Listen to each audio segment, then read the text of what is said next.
¿Qué tal? Mi nombre es Ricardo Infante y trabajo en la Universidad Virtual, dependiente de la Universidad Autónoma de Guerrero. Y hoy vamos a empezar a hablar de una de las culturas más importantes y trascendentes de la historia del hombre. Y bueno, de la humanidad, para que no haya susceptibilidades heridas. Vamos a hablar de Egipto. Egipto es un país fascinante por muchas cosas, pero incluso desde su fundación es muy especial, porque resulta que Egipto es un lugar que por una parte tiene el mar Mediterráneo, y por el otro lado tiene un desierto. O sea, no es un lugar en donde fácilmente haya una migración, un contacto con otros conglomerados humanos.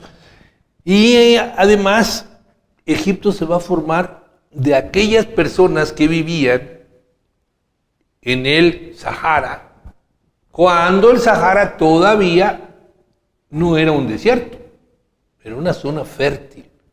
Y ustedes me dirán, bueno, ¿y cómo podemos saber si hace miles y miles de años que el Sahara es un desierto? Efectivamente, el Sahara se volvió un desierto cuando empezaron la última glaciación, y esa conglomerada, esa acumulación de agua hizo que se desecaran grandes territorios en el resto de la Tierra, y uno de ellos fue el Sahara. ¿Y cómo lo sabemos? Bueno, porque existe una historia grabada en la piedra. No podemos decir que son estrictamente pinturas rupestres, porque hay algunas que tienen algún color, pero la mayoría están grabadas en la piedra, son petrograbados, de gentes que están nadando, de gentes que están cazando, de cocodrilos, de hipopótamos, de leones, de un montón de animales que obviamente hoy no viven en el Sahara, viven en la parte fértil de África, ¿no? Estas gentes se quedaron todavía cuando empezó la desertificación, se quedaron mucho tiempo viviendo ahí porque había todavía depósitos de agua que habían quedado que era un lugar extremadamente fértil, con arroyos, con ríos, con agua. Empezó la desertificación y en la medida en que los nichos de agua se secaban, ellos empezaron a buscar otro lugar donde vivir. Y así empezaron a caminar, siguiendo seguramente a los animales y un poco las plantas que todavía quedaban, y finalmente llegaron a la orilla de un gran río. Pero gran río, el río más grande de la Tierra. Me refiero al río Nilo. El río Nilo es un río larguísimo. El río Nilo empieza en las Cataratas Victoria, en el centro de África. De hecho, está constituido por dos ríos.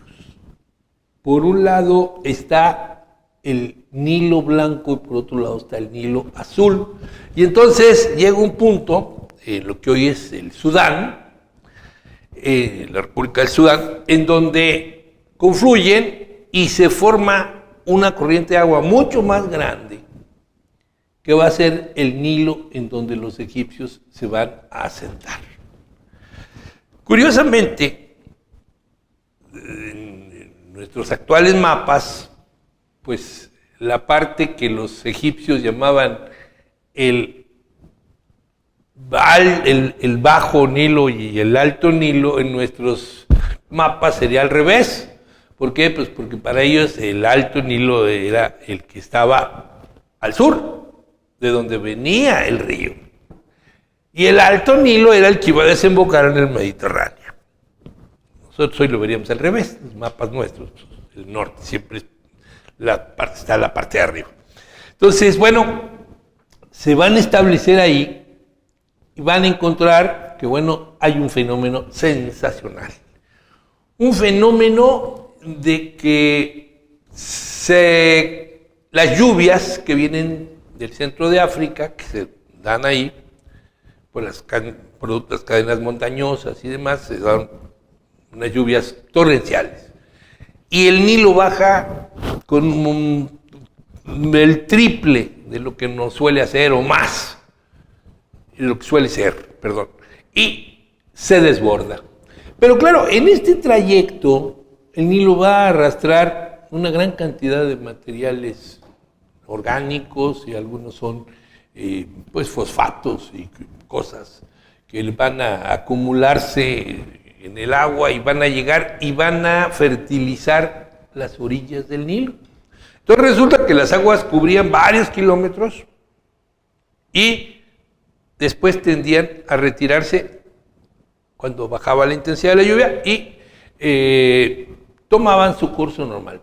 En ese momento tenían los egipcios la tierra más fértil que podía existir. Entonces, al igual que sucedió en la Mesopotamia, con el río Tigris y el río Éufrates, bueno, pues ¿qué hicieron?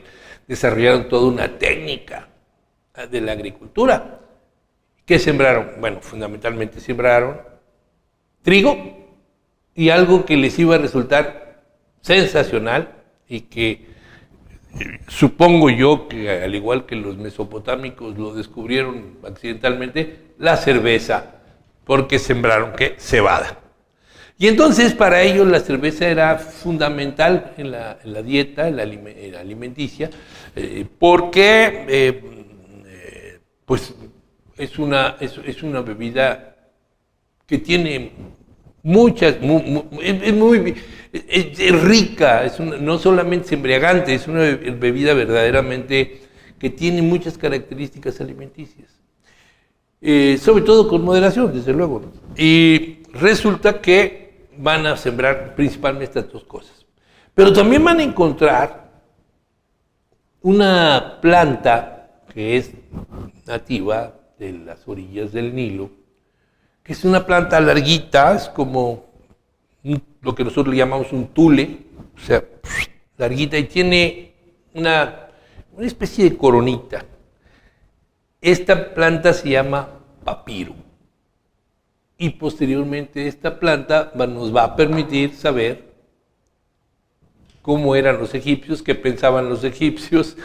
Vamos a saber montonales de cosas porque el papiro se va a volver el primer soporte en Occidente, el primer soporte en Occidente que nos va a dejar plasmado la realidad de un pueblo. Digo en Occidente porque en China se va a desarrollar el papel tal como lo conocemos. Entonces, bueno, este papiro durante siglos va a ser el único tipo de papel que va a existir. Los griegos lo van a usar, incluso los romanos lo van a usar. Se van a desarrollar otras formas, pero el papiro va a ser fundamental. En la historia de Egipto vamos a encontrar que este papiro permite que haya una evolución de orden informativo, de orden académico, obviamente cultural, ¿no? Cuando se crea una sensacional biblioteca en la época de Alejandro Magno, que es la Biblioteca de Alejandría. ¿Qué tenía la Biblioteca de Alejandría? 700,000 rollos de papiro. O sea, el papiro se aplanaba, se ponía uno encima de otro y se iba machacando y se iban haciendo tiras. Más o menos las tiras medían 50 centímetros, pero llegaba a haber tiras de 50 metros que se iban doblando o se enrollaban. En el caso de algunos libros se hacía por pliegos, generalmente lo que se hacía era que se enrollaba. Y entonces encontramos que se crea esta biblioteca sensacional de papiros que va a ser el gran reservorio del conocimiento de la antigüedad, incluyendo las religiones. La primera vez que se va a escribir una Biblia, va a ser la famosa Septuaginta, que es convocan a 70 y tantos, 35 sacerdotes judíos, ¿no? A que cada uno escriba toda su pues toda su tradición religiosa, la Torá y todo lo que implica el Viejo Testamento. Y entonces cada uno se la sabe de memoria. Entonces se la va dictando a un escriba que está con él, ahí seguramente algún espacio dedicado a la escritura. Están separados, no tienen contacto entre ellos para que cada quien haga su versión. Y al final se hace una sola versión y así nace la Biblia, gracias a esto. Y obviamente la primera Biblia está escrita en papiro, ¿no? Es un material importantísimo. Nos va a permitir saber cuál era la literatura fundamental de los egipcios, que en el próximo encuentro que tengamos vamos a ver qué importante era el tener esta publicación que finalmente va a regir la forma de vida de todo un pueblo, en que la vida cotidiana, que es una vida súper difícil, los egipcios solían morir muy jóvenes, muy jóvenes. No era raro que alguien se muriera a los 20 y tantos años, pero además a los 20 y tantos años ya prácticamente no tenían dientes, por la arena del desierto mezclada con la masa de trigo que es para hacer los panes, que son los que nosotros conocemos como panes árabes, como pita árabe. Bueno, pues ellos son los que van a desarrollar esa pita árabe, ¿no? Y que obviamente va a divulgar por todo el Medio Oriente, pero ellos son los primeros que hacen este tipo. Y se quiera o no, por cuestiones del viento, se llena de arena. Y entonces la gente tiene un desgaste terrible en los dientes. Y era desde faraones hasta el peón más humilde, tenían una vida en ese sentido. Además de que, bueno, a pesar de que desarrollan una técnica de medicina impresionante, donde hay trepanaciones y hay amputaciones y hay un instrumental médico sensacional. El instrumental que tenemos hoy obviamente viene de los egipcios, ¿no? Y ustedes dirán, no, bueno, a nosotros nos lleva todo de la medicina de los griegos y los latinos. Pues no, resulta que los griegos aprendieron de los egipcios. De hecho,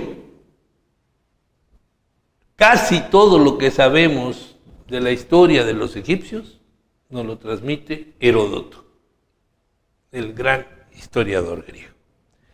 Bien, nos vemos la próxima sesión para que empecemos a hablar de algo trascendental en los egipcios, la muerte. Que tengan muy buen día.